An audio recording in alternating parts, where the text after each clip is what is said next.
Hello hi guys welcome back our channel. ఈరోజు వచ్చి నేను మీకు మస్క్ మిలన్ జ్యూస్ అంటే మనకి జ్యూస్ సెంటర్లో ఎలా చేస్తారో సేమ్ యాజ్ ఇట్ ఈస్గా చేయొచ్చు. అంటే ఈ జ్యూస్ అయితే మా ఇంట్లో చాలా ఇష్టపడి తాగుతారండి.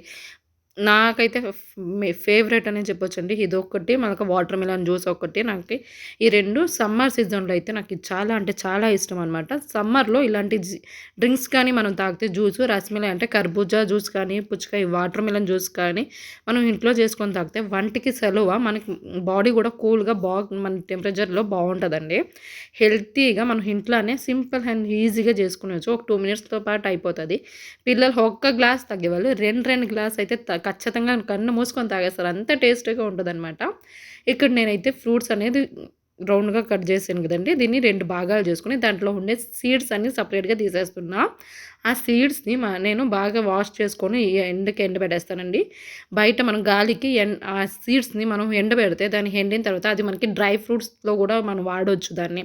చాలా హెల్తీ బెనిఫిట్ ఉంది దానివల్ల. సో, మా ఇంట్లో అయితే నేనైతే అది సీడ్స్ అయితే నేను పారేయనండి. దీన్ని గానీ, అలాగే వాటర్ మిలన్ సీడ్స్ గానీ ఇలాంటివి నేను పారేయను. దీన్ని తీసుకొని మనం ఎండబెట్టేసి మనం డ్రై ఫ్రూట్స్‌తో పాటు వాడుకోవచ్చు. ఇప్పుడు నేను దీంట్లో ఉండే ఫ్రూట్స్ అన్నీ నేను రౌండ్‌గా కట్ చేసి జ్యూస్ చేసిన తర్వాత దాంతోనే నేను జ్యూస్ చేసి పిల్లలకిస్తానండి. అలా చేసిస్తే పిల్లలు కూడా బాగా హ్యాపీగా తాగేస్తారనమాట. ఇప్పుడు నేను 2 ఫ్రూట్స్‌తో కూడా నేను అలాగే కట్ చేసి ఇస్తాననమాట. రౌండ్‌గా ఏదైతే మనం షేప్‌గా కట్ చేసుకుంటామో దాంట్లో గాని మనం జ్యూస్ పోసి ఇస్తే పిల్లలు కూడా ఏదో వెరైటీగా ఉంది కదండీ! చూసేదానికి కూడా అట్రాక్టివ్‌గా ఉంటది. వాళ్ళు కూడా ఖచ్చితంగా ఇష్టపడి తాగేస్తారనమాట. మీరు కూడా అలాగే చేసుకోండి. చాలా సూపర్‌గా సింపుల్‌గా చేసుకునేయొచ్చు. ఇప్పుడు నేను దీంట్లో ఉండే సీడ్స్ అన్నీ తీసేసాను కదండీ! ఆ జ్యూస్ నేను వడగట్టేసి మళ్ళీ సీడ్స్‌ని తనీగా బాగా ఒక 2, 3 టైమ్స్ అయితే నేను వాష్ అనేది చేస్తానండి. అది వాష్ చేసిన తర్వాత నేను ఎండబెడతా. అప్పుడు మనకి డ్రై ఫ్రూట్స్‌తో మనం ఏదైతే పంప్కిన్ సీడ్స్ ఈ సీడ్స్‌తో పాటు మనం లాడు కూడా చేసుకోవచ్చు. దానికి కూడా మనకి యూజ్ అవుతదనమాట. లాడులో వైట్‌గా ఏస్తారు కదండీ! అది ఇదే సీడ్స్ అనమాట. ఇప్పుడు నేను ఇది ఫుల్లు లోపల ఉండే ఫ్రూట్స్ అనేది ఎత్తేసాను. దీన్ని మనం ఇప్పుడు మిక్సీ జార్‌లో మనం గ్రైండ్ చేసుకునేద్దాం.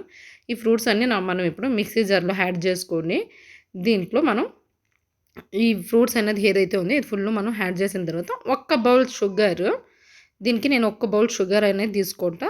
తీపికి మీకు ఎంత కావాలని పిల్లలైతే తీపి ఎక్కువ ఇష్టపడతారు కాబట్టి నేను కొద్దిగా ఎగస్ట్రానే యాడ్ చేసిన. అలాగే ఐస్ క్యూబ్స్ ఒక 3, 4 ఐస్ క్యూబ్స్ అనేది యాడ్ చేసుకున్నా. దీంట్లో ఏలక్కి పౌడర్ అలాగే ఒక గ్లాస్ పాలు అనేది యాడ్ చేసుకున్నా. ఈ పాలు అనేది మనం క్వాంటిటీ పెట్టి చూసుకొని వాడుకోండి. నేనైతే ఇక్కడ ఏ వాటర్ కూడా యాడ్ చేసట్లేదు. పాలతోనే చేశాను. పాలు వేస్తే మనకి స్మూతీగా టేస్ట్‌గా చాలా అంటే చాలా థిక్‌నెస్‌గా చాలా బావుంటది. మనకి బయట అనేది అయితే కొద్దిగా వాటర్ సహా కలిపే ఛాన్సెస్ ఉంటది. మనం ఇంట్లోనే హెల్తీగా మనకెలా కావాలో అలా చేసుకుంటే అందరూ ఇష్టపడి తాగేలాగా ఉంటది. ఇప్పుడు నేను మీకు చెప్పినట్టే చేపిస్తున్నాను కదండీ!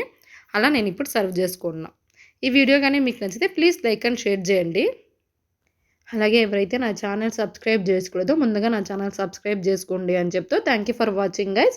తప్పకుండా మీరు ఒకసారి ట్రై చేయండి. కామెంట్స్ బాక్స్‌లో కామెంట్స్ పెట్టండి.